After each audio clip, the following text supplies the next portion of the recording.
সেজে গুজে করে কি ছড়াচ্ছে না পেঁয়াজ রসুন আদা ছাড়াচ্ছে, মানে বাবা যায়। একটু দেখাও, একটু তোমরা একটু দেখিয়ে দাও। সেজে গুজে রান্না করতে বসে। আবার নতুন করে নতুন চ্যালেঞ্জেসের রিকোয়েস্ট পেলাম, তো দেখে খুব ভাল লাগছে। জানি না কবে করতে পারবো আর করলে যে কি হবে। টাকা সেজে গুজে করে কি ছড়াচ্ছে না পেঁয়াজ রসুন আদা ছাড়াচ্ছে, মানে বাবা যায়। একটু দেখাও, একটু তোমরা একটু দেখিয়ে দাও। সেজে গুজে রান্না করতে বসেছে, মানে বাবা যায়। কি ট্যালেন্টেড মানুষ, বিশাল ট্যালেন্টেড। বাবারে বাবা। হ্যালো গাইস, তোমরা সবাই কেমন আছো? আই হোপ তোমরা সবাই খুব ভালো আছো। আর আমরা অনেক ভালো আছি। ওদিকে লিসা আমার হাই হ্যালো করছে। না, ও আসবে না। তো আমাদের চ্যানেলে তোমাদেরকে সবাইকে স্বাগত, ঠিক আছে? ঠিক আছে, তোমরা সবাই কেমন আছো? আই হোপ তোমরা সবাই খুব ভালো আছো, সুস্থ আছো, আর আমরা খুব সুস্থ আছি। আর খুব হ্যাপি আছি আজকে। হ্যাপি আছে তার কারণ হচ্ছে সেজে গুজে রান্না করতে বসেছে, তার জন্য। তো আজকে আমরা আবার একটা নতুন রেসিপি নিয়ে চলে এসেছি। এই রেসিপিটা আশা করছি সবাই তোমরা বাড়িতে ট্রাই করেছো।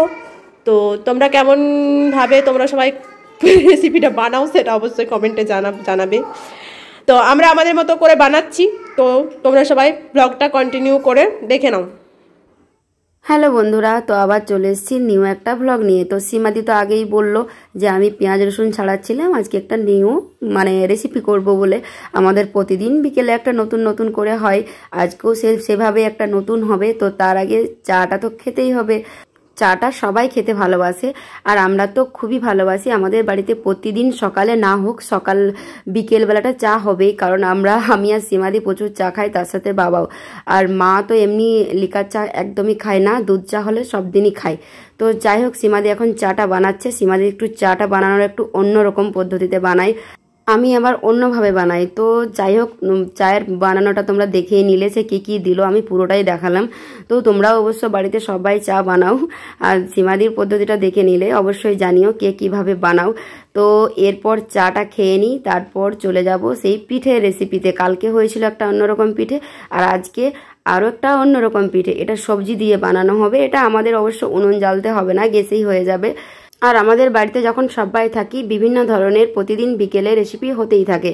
আজকে যেরকম সবজি দিয়ে কালকে হয়েছিল অন্য ধরনের, কালকে আবার কি হবে জানি না, কিন্তু কালকে আবার ওরা দুজনেও থাকবে, মানে অনেক কিছুই হতে চলেছে। তো আমাদের সাথে থেকো আর পুরো ব্লগটি দেখো। আর এই যে দেখো, আমি ফুলকপি নিয়ে বসে পড়েছি। আজকে হবে ফুলকপি দিয়ে পিঠে বানাবো।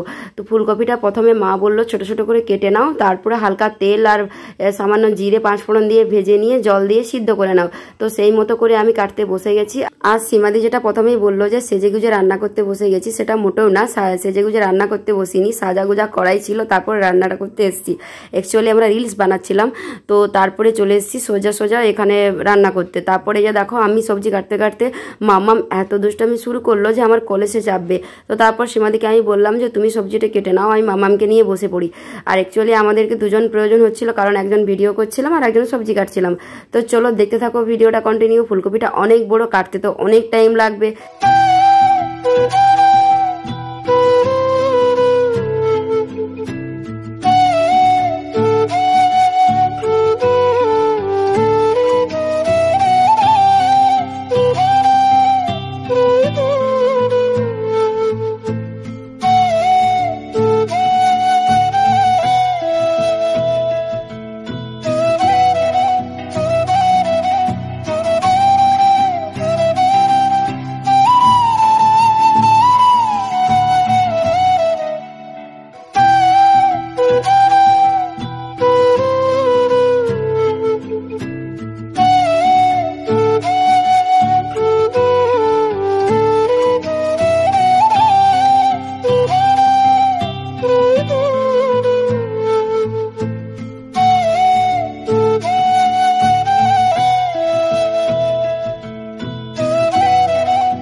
তারপর দেখো আমাদের ফুলকপি প্রায় কাটা শেষের মুহূর্তে, আর এতটা মতো সবজি হয়েছে। আর এই যে যেটা বললাম যে কড়াইতে হালকা তেল দিয়ে ফোড়ন দিয়ে ভেজে নেব। তো তারপর দেখা গেল আমাদের বাড়িতে 5 ফোড়নই নেই। তো যাই হোক এখন তেল দিয়ে এটা ভেজে নিব, তারপর হালকা জল দিয়ে সিদ্ধ করে নিয়ে তারপর মাখাবো। তো চলো সবই আস্তে আস্তে দেখতে পাবে, পুরো ভিডিওটা কন্টিনিউ করো। আর হ্যাঁ, যেটা বলার ছিল, কালকে আমি একটা কমেন্ট দেখে সত্যি খুব খারাপ লেগেছিল, তো তার জন্য আমি এই কথাগুলো বলেছি।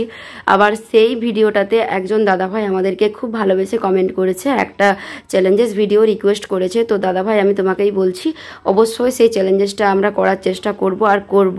অ্যাকচুয়ালি বুঝতে পারছি না, তুমি অনেকগুলো একসাথে লিখেছো যে নিক সিটিং আছে, ফেস সিটিং আছে। তো সেই ভিডিওগুলো আমাদেরকে দেখতে হবে কিভাবে করলে, কারণ আগের চ্যানেলটা আমরা এই চ্যালেঞ্জেসগুলো করে হারিয়ে ফেলেছি।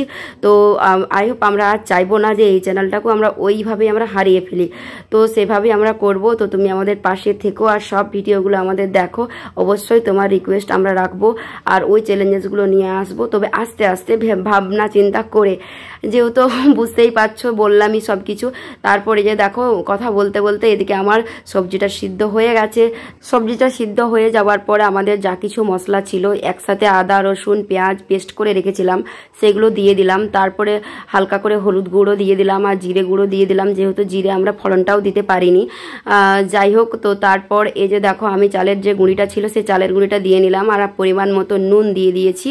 তারপর যে আমাদের লঙ্কা গুঁড়ো যেহেতু আমরা খাই না, এদিকে মাম্মামও আছে, মাম্মাম খেতে পারে না, তো সেই জন্য আমরা কাঁচা লঙ্কা কুচি করে দিয়ে নিলাম, আর কিছু দিইনি, ব্যাস এগুলোই। তারপর আমি গুঁড়িটাকে দিয়ে মাখাচ্ছি, কারণ কতটা লাগবে একসাথে তো দিয়ে দিলে বুঝতে পারবো না, তো সেই জন্য একটু একটু করে দিয়ে আর মাখাচ্ছি। তারপর দেখলাম যে হাত না লাগালে হবে না, কারণ ফুলকপিগুলোও ছিল, তো সেইগুলোকে একসাথে পেস্টের মতো করে নিতে হবে। তো যাই হোক, ওই জন্য আমি হাত দিয়ে করে করছিলাম, কিন্তু হালকা হালকা গরম ছিল, তো যার জন্য আমি একসাথে করতে পারছিলাম না। তো আরেকটা কথা তোমাদেরকে বলার আছে, তো এইভাবে যে কমেন্ট করছো, সত্যি কমেন্টগুলো দেখে আমার খুব ভালো লাগছে। আমার বা সীমাদির আমরা খুব এক্সাইটেড হয়ে পড়ছি যে আমরা কখন করব ভিডিওগুলো। তো এইভাবে আমাদের পাশে থেকো, আরও নতুন নতুন ভিডিও চ্যালেঞ্জেস বা অন্য কোনো ব্লগ বা কোনো লাইফস্টাইল হিসেবে যেটাই আমাদেরকে রিকোয়েস্ট করবে আমরা ওইগুলোই করার চেষ্টা করব। তো তারপর দেখো আমার এগুলো মাখানো প্রায় হয়ে গেছে আর ঠান্ডা করে নিয়েছি। তারপর দেখো তাওয়াটা গরম করে তেল দিয়ে আর আমি দিয়ে দিয়েছি আমাদের পিঠেটা। আর পিঠেটা দেওয়ার পর একটু ওয়েট করতে হবে, কারণ যতক্ষণ না পর্যন্ত একটু একটু শুকনো হচ্ছে ততক্ষণ না আমি পাল্টাতে পারবো না। একটু শুকনো হয়ে যাওয়ার পর আমি পিঠেটা পাল্টে নেবো। আর সীমাদি আমার ভিডিওটা করছিল আর আমার সাথে সাথেই ঘুরছিল। তো যাই হোক, আমার এই রেসিপিটা তো খুব ভাল লাগে খেতে, যতটাও না ভাল লাগে, কিন্তু আমাকে এটা বানাতে তো খুব ভাল লাগে। আর তোমরা কে কীভাবে সবজির পিঠে বানাও অবশ্যই জানিও, আর আমাদের এই রেসিপিটা কেমন লাগলো জানিও। আর তোমরা চাইলে কিন্তু এভাবে ট্রাই করতে পারো, খুব সুন্দর হবে আর খুব সুন্দর লাগে। আর শীতকাল তো প্রায় চলেই গেল, কিন্তু শীতকালে এই পিঠেগুলো খাওয়ার মজাটাই আলাদা। শীতকাল চলে গেল মানে আমাদের পিঠে খাওয়াটাও চলে গেল। গরম প্রায় পড়েই গেছে, এবার গরমের নতুন নতুন রেসিপি চলে আসবে। তো যাই হোক, আজকের মতো ব্লগটি এখানে শেষ করছি। সবাই ভালো থেকো, সুস্থ থেকো।